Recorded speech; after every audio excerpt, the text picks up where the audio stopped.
हाय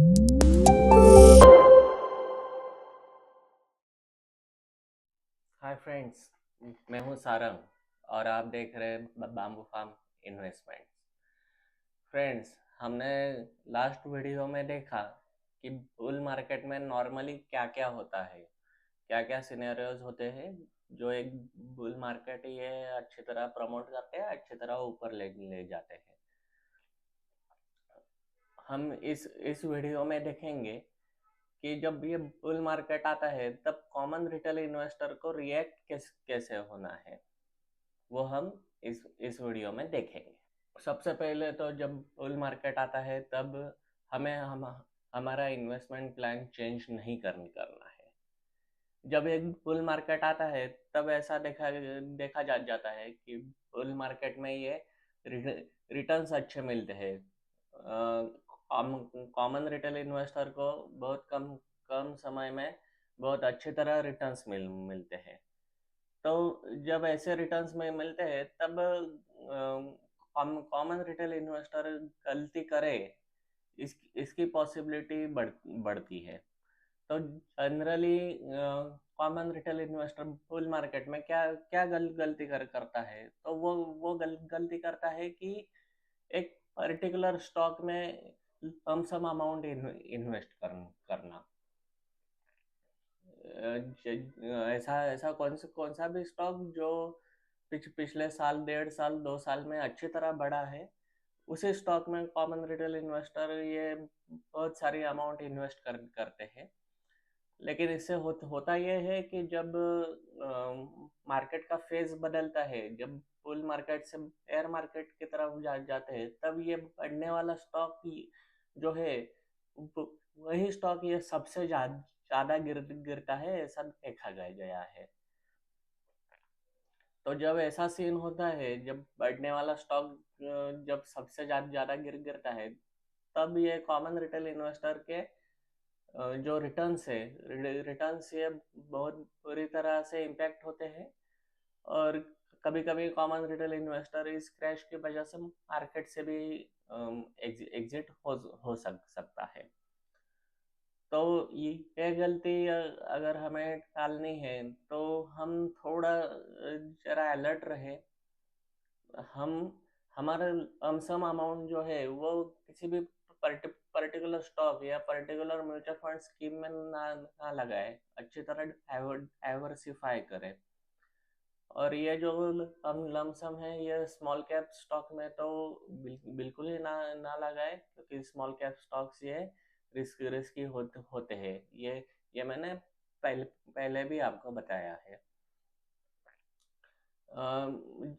generally जो है ये बुल मार्केट में हम हमारा इन्वेस्टमेंट प्लान हमारे पास पास रखें कि मार्केट कौन से लेवल लेवल पे जाने के बाद हमें क्या क्या एक्शन लेनी है। नॉर्मल केस में हम एसआईपी जो है, एसआईपी ये शुरू रखें। कॉस्ट एवरेजिंग होता है एसआईपी की वजह से। उसकी वजह से आपका जो एवरेज बाइंग प्राइस है वो वो एडजस्ट होता है। इसके बाद हमारे पास कैश है, हैंडी रखे। पहले भी मैंने कैश के एडवांटेजेस बताए हैं, लेकिन बुल मार्केट में भी कैश हमारे पास होना ये बहुत आवश्यक होता है, बहुत इम्पोर्टेंट चीज़ है। तो कैश हमारे पास होने की वजह से अगर मार्केट क्रैश आता है तो इसी वक्त एवरेजिंग को हमें उसकी मदद मिलती है। दूसरा एक पॉइंट जो आता है बुल मार्केट के रिएक्शन में, तो हमेशा कुछ ना कुछ जो बुल मार्केट का प्रॉफिट है वो प्रॉफिट हम हमेशा बुक करें। जब बुल मार्केट रहता है तब स्टॉक के प्राइसेस ये ऊपर ही जाते हुए हमें दिखते हैं। और ऐसे ऊपर जाने वाले प्राइसेस की वजह से प्रॉफिट बुक करना ये कॉमन रिटेल इन्वेस्टर को अच्छा नहीं लगता है। उसको ऐसे लगता है कि भाव तो ऊपर ही जाने वाले, इसकी जो प्राइस है ये ऊपर ही जाने वाली है, तो मैं क्यों प्रॉफिट बुक करूं। लेकिन आपको प्रॉफिट बुक करना पड़ेगा, क्योंकि बहुत से स्टॉक ये सेक्टोरियल स्टॉक होते हैं, पर्टिकुलर थीम के स्टॉक होते हैं। वो थीम मार्केट से निकल जाने के बाद ये स्टॉक के भाव बढ़ते नहीं है। वो थीम अगर मार्केट से निकल गई तो उसके बाद क्रैश आता है, और क्रैश के बाद ये भाव बढ़ते नहीं है। तो आपको बुल मार्केट में हमेशा अपना प्रॉफिट या निकालना ही पड़ेगा। तो प्रॉफिट बुक करने के नॉर्मल रूल क्या है?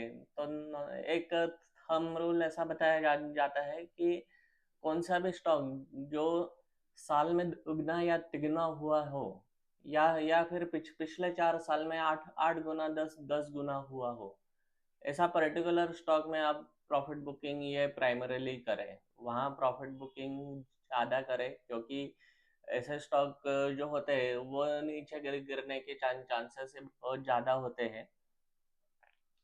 तो ऐसे ऐसे स्टॉक में नॉर्मली 50% के अबव आप जो है आपके होल्डिंग के 50% अबव का प्रॉफिट बुकिंग आप जरूर करने का प्रयास करें। हाँ, लेकिन लेकिन प्रॉफिट बुकिंग में एक चीज अलग गलत भी हो सकती है कि जहाँ से आपने प्रॉफिट बुक किया वहां से भी ये स्टॉक ये डबल हो सकता है। तो वहाँ आपको अपनी जो ग्रिड है वो ग्रिड कंट्रोल करनी पड़ेगी, और जितना भी मार्केट दे रहा है उसको एक्सेप्ट करना पड़ेगा। क्योंकि मार्केट का प्रॉफिट या जब जब तक आपके अकाउंट में कैश के रूप में आता नहीं, तब तब तक वो सिर्फ पेपर प्रॉफिट है, वो एक्चुअल प्रॉफिट नहीं है। ये बात सभी इन्वेस्टर ध्यान में रखें। और एक जो रिएक्शन हमें जो देनी है वो है कि एनी स्टॉक हम बुल मार्केट में बाय ना करें। एनी स्टॉक ये नॉर्मली ऐसे स्टॉक होते हैं जिनकी कीमत ये कम कम होती है, 10 10 रुपए, 20 रुपए, 30 30 रुपए। और ये स्टॉक लिक्विडिटी आने की वजह से और ज़्यादा बढ़ते हैं। जैसे रिसेंट एग्जांपल सुजलॉन का देख सकते हैं कि ये स्टॉक 2020 के भाव से और ज़्यादा ऊपर अभी गया है। तो ये जो पेनी स्टॉक रहते हैं उनका उनका जो मूवमेंट है, ये मार्केट में जब एक लिक्विडिटी रहती है तभी इनकी मूवमेंट अच्छी रहती है। जब मार्केट के लिक्विडिटी निकल जाती है तब ये स्टॉक ऐसा देखा गया है कि ये स्टॉक सालों साल हिलते नहीं है, मूवमेंट देते देते नहीं है। तो ऐसे पेनी स्टॉक में इन्वेस्टमेंट ये संभाल के करें। इस स्टॉक में ज़्यादा अलोकेशन ना ले। भले ही इनके रिटर्न ये अट्रैक्टिव है, लेकिन जब ये स्टॉक आउट ऑफ फ्लेवर होते हैं तब ये स्टॉक आपकी लायबिलिटी बन के रह सकते हैं सालों साल के लिए।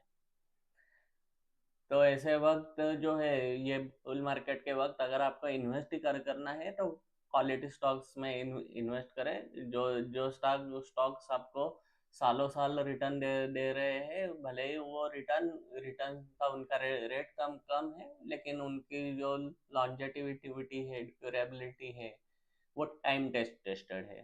ऐसे क्वालिटी स्टॉक्स में आप जनरली इन्वेस्ट करें। और एक बात जो आपको ध्यान रखनी है बुल मार्केट में, कि आपको कौन से भी स्टोरीज या किसी भी एजेंट को आपको रिएक्ट नहीं होना है। क्योंकि जब बुल मार्केट आता है तब बुल मार्केट में सैकड़ों प्रकार की स्टोरीज चलती है। ये पर्टिकुलर स्टॉक अच्छा है, ये पर्टिकुलर थीम अच्छी है, ये थीम तो ऊपर ही जाने वाली है। मार्केट तो अभी 5 5 लाख होने ही वाला है, तो सब स्टॉक्स ऊपर ही जाने वाले हैं। ऐसे बहुत सारे स्टोरीज हमें सोशल मीडिया पे दिखती है, तो नॉर्मली आपको उस पर रिएक्ट नहीं होना है।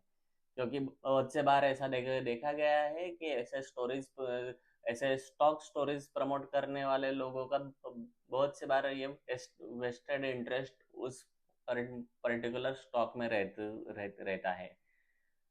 जैसे कि 1.5 2 साल पहले एक ब्यूटी प्रोडक्ट का आईपीओ आया था, तब बहुत से फाइनेंशियल इन्फ्लुएंसर ने उसको अच्छी रेटिंग दी थी। लेकिन उसके बाद उस पर्टिकुलर आईपीओ का जितना पॉजिटिव रिव्यूज उसके आए थे, उस हिसाब से उसके उसके रेटिंग उसके रिटर्न जो है, रिटर्न ये कम कम थे। तो ऐसे पॉसिबिलिटीज बुल मार्केट में बढ़ती है। तो ऐसे स्टॉक्स से, ऐसे टिप्स से आप हम संभाल के रहें। बुल मार्केट में नॉर्मली आपको आईपीओज ये अवॉइड करने हैं, क्योंकि आईपीओज ये ऐसे रहते हैं कि आईपीओज हमेशा हायर वैल्यूएशन पे ही मार्केट में आते हैं। जो कंपनी के प्रमोटर्स रहते हैं, प्रमोटर्स के पास ये इंटरनल एक्सटर्नल जो वैल्यूएशन डेटा है, वो उनके पास हैंडी रहता है, रेडी रहता है। उस उनके पास बहुत अच्छे रिसोर्सेस, सीएफओ वगैरह बहुत अच्छे रिसोर्सेस रहते हैं। तो उनको कौन से वैल्यूएशन पे आईपीओ लाना है और कहाँ कहाँ हमें प्रॉफिट बुक करके निकलना है, ये उनकी स्ट्रेटेजीज फिक्स रहती है। तो ऐसे वक्त होता यह है कि ये जो आईपीओ आते हैं, ये आईपीओ प्रमोटर अपने अपनी होल्डिंग सेल करने के इरादे से निकालते हैं। अगर एक बड़ा एग्जांपल देखें तो रिलायंस पावर का 2008 आठ का एग्जांपल, कि रिलायंस पावर का जो स्टॉक 2008 में जो अप हुआ, जहां उसका लिस्टिंग हुआ, वहां से अभी भी वो स्टॉक अपना अपना हाई छू छू नहीं सका, और वो कंपनी अभी नियरली बैंकरप्ट होने के कगार पे है। तो ऐसे आईपीओ से संभाल के रहे, ऐसे आईपीओज में नॉर्मली इन्वेस्ट ना करें। और वो आईपीओ जो है, आईपीओ की पर्टिकुलर कंपनी आपको अगर अच्छी लग रही हो तो उसको थोड़ा समय दे, 6-8 महीने, साल भर का, कि उसके बाद उसके जो रियल वैल्यूएशन है वो सामने आएंगे। तो ऐसे वक्त वेट एंड वॉच की भूमिका रखें। और कुछ बड़े आईपीओ जो आने वाले हैं, जैसे जियो फाइनेंशियल्स, तो ऐसे आईपीओ ये नॉर्मली हमारे मार्केट में लिक्विडिटी बहुत है, ये दिखाते हैं। और ऐसे लिक्विडिटी है, रिस्क जो है, रिस्क बड़ी है, ऐसा हमें दर्शाती है। तो ये कुछ बातें हो गई जो आपको बताती है कि बुल मार्केट में नॉर्मल रिएक्शन आपको कैसे देनी है। तो ऐसे और कौन से टॉपिक्स आप देखना चाहेंगे, ये मुझे कमेंट में ज़रूर बताइए। चैनल को लाइक शेयर सब्सक्राइब कीजिए। तब तक के लिए हैप्पी इन्वेस्टिंग।